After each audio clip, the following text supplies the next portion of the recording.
Uncle Drew, a comedy, basketball comedy, starring Carrie Irving, Lil Real Howery, Nick Kroll, Shaquille O'Neal, Tiffany Haddish, and kind of snuck in under the wire was Michael Epps and BJ Smooth. I gotta say that BJ Smooth and Michael Epps to me were the funniest parts of the movie.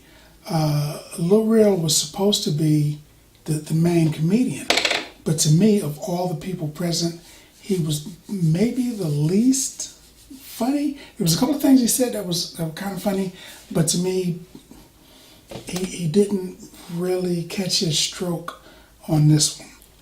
There were a lot of cliches in this movie, which I had a little bit of a problem with. If a cliche hits, it's great, but when it doesn't, it just, for me, it just sticks out and screams at the screen. There were things like, you two hate each other. I'm not going to play for you because I hate you. Well, I'm sorry. Oh, well then let's do it. You know, that kind of a thing. They hate each other, but he says the one thing that gets them together, and now they're cool.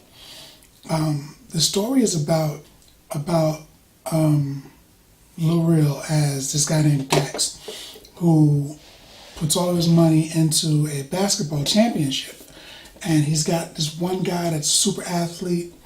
Figure he's going to just take it.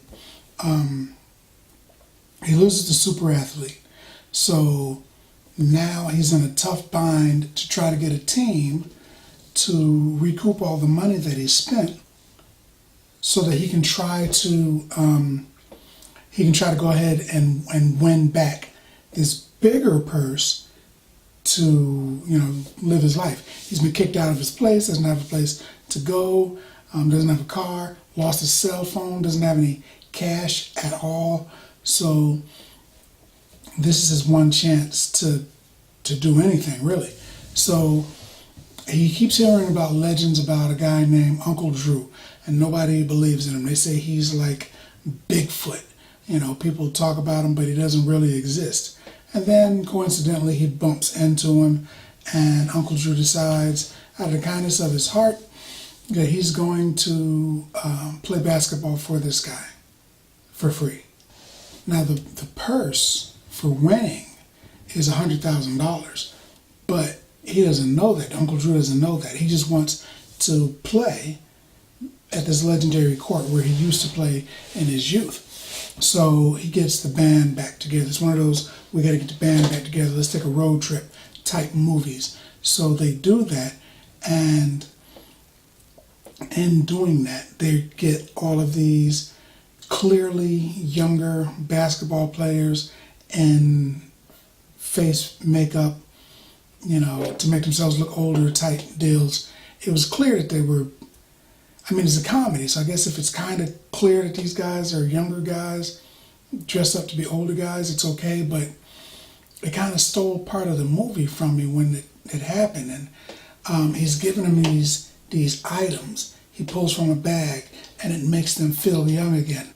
And for some reason, it's not it's not like Harry Potter, so it's not like magical. They don't even say anything about it being magical, but he hands people items. Like, he gives one guy that can't walk a pair of his old sneakers that he's been holding for 30 years for some reason, but he gives them to him, and now not only can the guy walk, but he can talk and he can dribble, and now he's a super basketball player again. It's sort of like, it reminded me of that old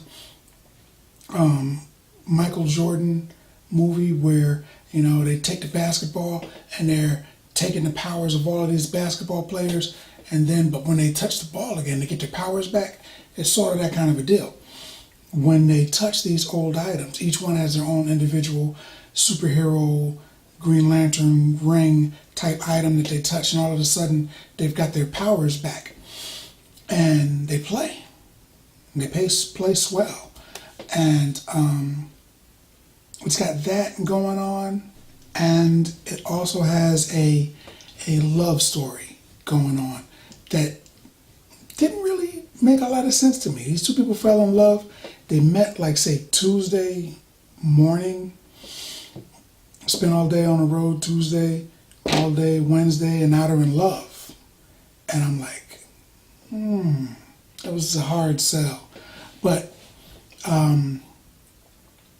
another part that I thought was really kind of funny was Tiffany Haddish at the end. Stay for the end because there's some extra stuff. And Tiffany Haddish at the end is hilarious on her cell phone. So that ought to be good. But that was good. But I didn't, as a whole, I didn't really like it. Shaquille O'Neal was funny. But I was looking for Lil Real to be hilarious. And it was like, So for me, I kind of missed the mark. But that's what I think. More importantly, what do you think? Just talk about it in the comments. Have you seen this movie? Do you like sports movies? What's your favorite sports movie? Let's talk about it. And as always, if you like the video, if you like the content, subscribe. And then like. Popcorn passport. Get your popcorn passport.